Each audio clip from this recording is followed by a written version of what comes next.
Vamos aí para os nossos últimos exercícios, né, de trabalho e energia. Esse exemplo aqui, vamos falar um pouquinho sobre ele. Bom, um corpo, tem 2 quilos e ele é jogado de baixo para cima. E a partir da base de um plano inclinado de 8 metros de comprimento, ele para exatamente no ponto mais alto do plano. Então, assim, nós temos como se fosse essa rampa. Então, esse objeto ele é lançado de baixo para cima nessa rampa, com uma angulação de 30 graus, né? Com uma aceleração de 10 metros por segundo ao quadrado, que é a aceleração da gravidade. E, como eu disse, o ângulo com a horizontal é 30 graus, né? E ele pede para a gente determinar o trabalho do peso do corpo, tanto na subida quanto na descida, né? Como que a gente determina isso? Como nós temos uma rampa, né?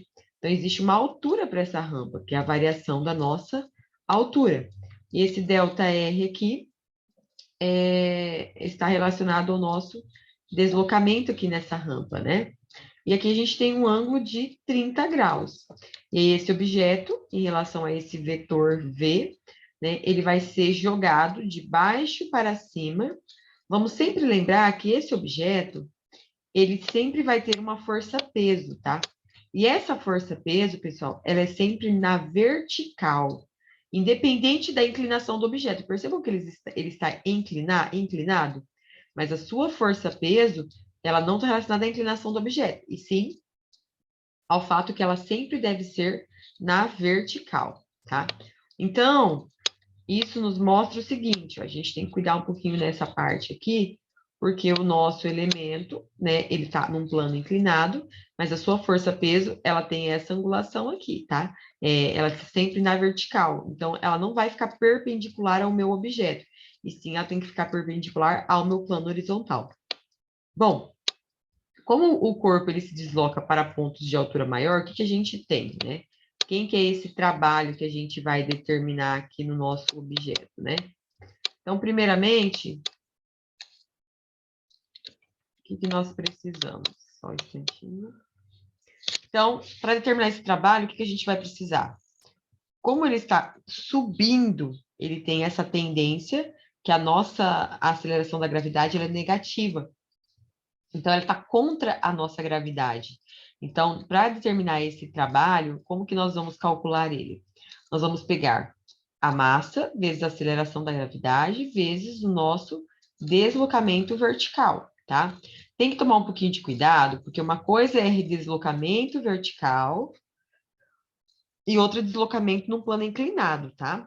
Então, de modo geral, essa seria a formulação que a gente utilizaria para determinar um trabalho, certo? E aí ela é negativa por conta do plano estar contra a minha aceleração da gravidade. Bom, mas como nós temos um plano inclinado, esse deslocamento aqui, ele é dado, né, em relação a essa distância inclinada. Então, como que a gente vai estar fazendo essa distância inclinada aqui? Como que a gente pode determinar? No questionamento aqui, né, do enunciado, ele cita a partir de uma base de um plano inclinado de 8 metros de comprimento. Então, a partir da base de um plano inclinado, então, a base, ela tem esses 8 metros de comprimento, tá? Então, é essa base que tem os 8 metros de comprimento. Por trigonometria, como nós temos esse ângulo aqui, a gente consegue determinar esse valor do nosso comprimento aqui, pegando basicamente a nossa base e multiplicando por o seno de 30 graus, tá? E aí a gente consegue determinar qual que é esse deslocamento aqui. A massa nós temos, que é 2 quilos, né? Mas o menos é da fórmula. A aceleração da gravidade é 10. 8 é a distância que nós temos, né? Do plano inclinado em relação à base. E o seno de 30 graus. Resolvendo aqui, a gente consegue determinar o valor do trabalho do peso do meu corpo na subida, tá? Então, ele tem um valor negativo, porque ele está subindo, ele está contra o sentido da gravidade. Já na descida, a gente tem o mesmo processo, só que a diferença é que nós temos um sinal positivo, né? Porque ele vai estar a favor da trajetória, então ele vai estar no sentido da gravidade. Ele tem basicamente o mesmo valor, mas sentidos contrários.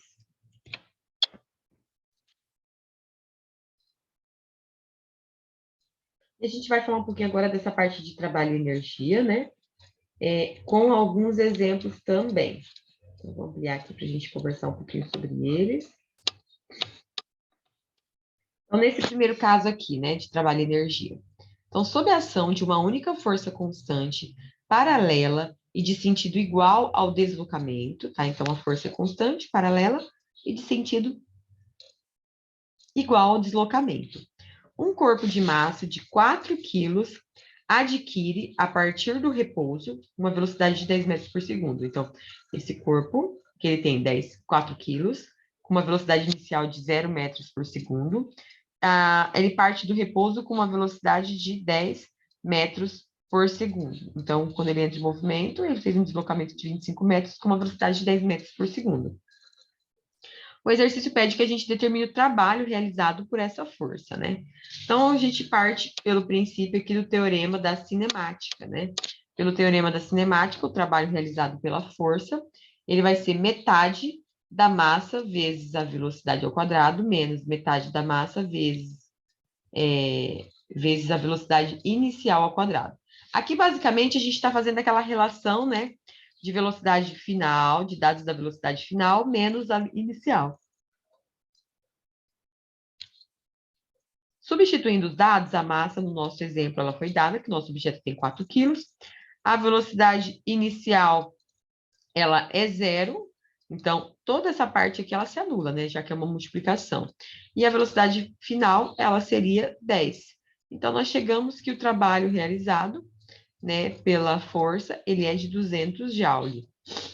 A letra B, ela pede, se o corpo se deslocou 25 metros no mesmo intervalo de tempo, em que a velocidade variou de 0 a 10 metros por segundo, qual a intensidade da força, né?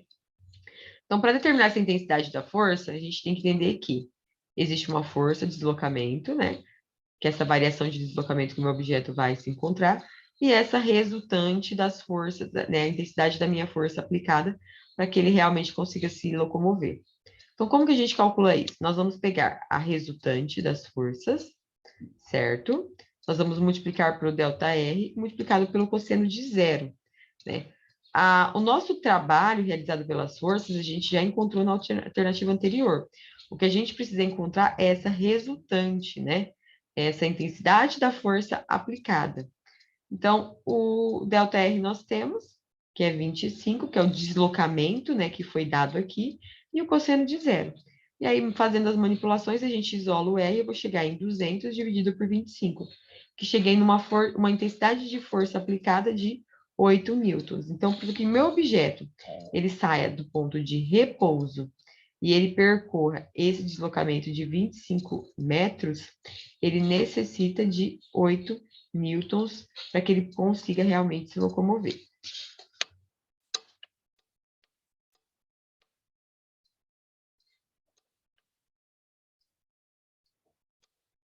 Aqui nós temos um exemplo de mola, né? Um corpo ele está em equilíbrio preso a uma mola vertical ideal, como mostra a figura. O comprimento natural da mola, ele é de 20 centímetros. Esse é o comprimento inicial dela. Na situação mostrada, o comprimento da mola é de 25 centímetros. E a massa do corpo, ela é de 2 quilos e 10 metros por segundo ao quadrado de aceleração. Ele pede que a gente determine a constante elástica da mola em Newton por metro, né? Então, primeiramente, quem que vai ser essa constante elástica da nossa mola, né? A constante elástica é o nosso K, tá? Então, quando nós temos um peso, né, ele nada mais é do que massa vezes a aceleração da gravidade, e a mesma coisa que o meu peso é a minha força elástica, tá? E aí ele diz que nós temos um comprimento da mola inicial de 20 centímetros, e depois ela passa para 25, então ela tem uma variação de comprimento, um peso de 2 quilos e 10 metros por segundo ao quadrado. Quem que é essa constante da mola que ele está pedindo? É esse coeficiente K, né? Então, essa minha força, né, ela é dada pelo coeficiente K vezes o X. Né? Fazendo as manipulações, a gente precisa determinar o coeficiente K. Então, nós temos, em relação ao objeto, a força-peso, que tem sempre no sentido da gravidade, e no caso aqui, a minha força elástica, que é que está resistindo a esses esforços, né? Então, nós temos duas forças, que elas estão no mesmo sentido, mas em direções contrárias, certo? Fazendo as manipulações, para determinar esse coeficiente K, a gente vai pegar o quê? A força elástica dividido por X, né? Quem é o X? O X nada mais é do que a variação do deslocamento. Então, a gente tinha o deslocamento final de 25 e o inicial de 20. Então, o nosso X vale 5, certo? Bom, a força elástica nos foi dada porque a força elástica nada mais é do que a massa vezes a aceleração. Quem é a massa? A massa é 2 quilos. A aceleração da gravidade foi considerada de 10, então 2 vezes 10, 20. Então, os 20 que nós estamos usando aqui é a força elástica. O X é o que eu acabei de mostrar para vocês, né? Dessa variação do deslocamento. Então, eu cheguei no valor aí, ele saiu de 20 foi até 25, né? Então, ele percorreu 5 centímetros. Convertendo para metros, sempre tomem cuidado, tá, pessoal, nesse processo de conversão, tá? Porque a gente trabalha numa medida e o padrão é outra. O meu coeficiente K vai ser basicamente a minha força elástica dividido pelo meu valor do comprimento, tá? Que é esse meu comprimento. Que no caso é o X que a gente está desejando aqui. Então, esse nosso X é esse comprimento. Então, cuidem na hora da transformação, tá? Então, o nosso coeficiente K que o exercício pediu deu 20 dividido por 0,05, chegando no valor de 400 newtons por metro. Né? E a letra B, ela pede a energia potencial elástica do sistema em Joule, né? Então, o que é essa energia potencial? Essa energia potencial elástica, ela nada mais é que metade do K multiplicado pelo X ao quadrado. O X nós encontramos no exercício anterior, né? Que é essa variação aqui do deslocamento, que é 0,05 metros. O coeficiente K nós também encontramos, que ele deu 400. Resolvendo, nós encontramos uma energia potencial elástica aqui de 0,5 joules. E aí, para a gente poder finalizar, nós vamos tratar de mais um exemplo aqui, bem interessante, que é essa letra, a alternativa número 2, questão número 2. A figura apresenta um trecho de uma montanha-russa. O carrinho passa pelo ponto A com velocidade de 5 metros por segundo. Determine a velocidade do carrinho ao passar pelo ponto B, desprezando todas as forças dissipadas e a aceleração de 10 metros por segundo ao quadrado. Então, a gente tem dois carrinhos e eles estão percorrendo essa montanha-russa, né? Então, aqui ele está com uma altura de 8 metros, aqui ele tem uma altura de 10 metros, e a velocidade de A é de 5 metros por segundo. Então, ele pede para a gente verificar o seguinte: para simplificar o problema, escolhemos um plano de referência conveniente para mostrar a figura. Então, pegou-se essa imagem aqui para ter um plano de referência entre um veículo e o outro veículo. Então, essa minha energia elástica, minha energia mecânica, ela nada mais é do que o somatório, né, dessas minhas energias dadas. Então, para fazer o cálculo dessas energias, para que esses dois elementos, eles realmente, como ele pede, determine a velocidade do carrinho ao passar pelo ponto B. Então, determine a velocidade do carrinho ao passar pelo ponto B. Aqui nós temos o ponto B e aqui nós temos o ponto A. Então, esse veículo, né, ele tem uma velocidade inicial de 5 metros por segundo, então qual que é a velocidade, né, que ele vai passar nesse ponto B, a gente levando em consideração essas questões da aceleração da gravidade, né? Bom, aqui, basicamente, o que nós vamos ter? Nós vamos ter massa vezes a aceleração da gravidade vezes deslocamento, mais metade da massa vezes a velocidade ao quadrado, tá? Porque a gente tem essas duas energias aqui, tá? A cinética e a potencial. A cinética, ela está relacionada ao movimento, então, que a gente tem a questão da velocidade aqui. E aqui a gente tem a energia potencial. Então, substituindo os dados, né, fazendo as manipulações das fórmulas aqui, né? Porque para que a gente consiga determinar essa velocidade, a minha energia mecânica de A, ela tem que ser igual a de B. Então, do lado de A, a gente tem esses dados, e do lado de B, nós temos somente esse daqui, porque a gente não tem energia potencial em B, tá? Porque nesse ponto aqui, agora a gente não tem mais energia potencial. Bom, fazendo as manipulações, o que a gente percebe? A gente consegue isolar essa formulação e chegar nesse valor aqui, que o meu VB, né, que é a minha velocidade de B, que a gente tem a velocidade do elemento A, mas ele quer saber a velocidade de B. Então, isolando aqui, a gente chegou em raiz de 2 vezes a aceleração de gravidade, mais variação do espaço, mais a velocidade de A ao quadrado. Então, 2 vezes 10, que é a aceleração da gravidade, né? A variação de espaço é 2, que é o trecho analisado, né? 2 metros. E nós temos a velocidade inicial, que é de 5 metros por segundo, que é o que foi dado do primeiro elemento, que é que ele pede a velocidade do segundo. Resolvendo aqui, a gente encontrou que o B tem uma velocidade de 8 metros por segundo.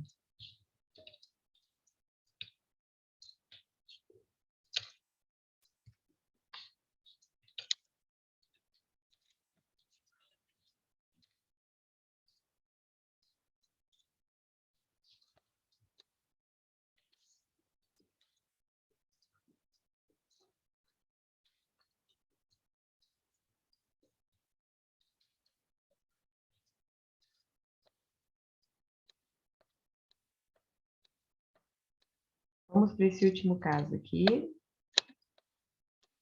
No pêndulo simples da figura, então a gente tem um pêndulo, né? A massa pendular executa um movimento oscilatório atingindo, em relação ao ponto mais baixo de sua trajetória, uma altura máxima de 80 centímetros. Considere a aceleração da gravidade de 10 metros por segundo ao quadrado, e ele pede para a gente determinar a velocidade ao atingir o ponto mais alto, desprezando qualquer tipo de dissipação de energia, né? Então, essa bola aqui que ela está no pêndulo, né? Ela está se movimentando, e ele pede que a gente determine essa velocidade do momento que ela atingir o ponto mais alto. Então, a gente tem que, como são duas, né?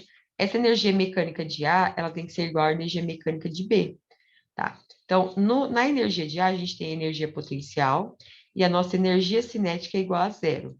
Em B, nós não temos a energia potencial e a cinética nós temos. Consequentemente, sobrou de um lado a energia potencial e do outro lado da igualdade a energia cinética. Então, do lado da energia potencial, o que nós temos de energia potencial? É massa vezes aceleração vezes a altura. Já no caso do outro lado, a energia cinética. Toda vez que eu falo energia cinética, ela está relacionada ao movimento.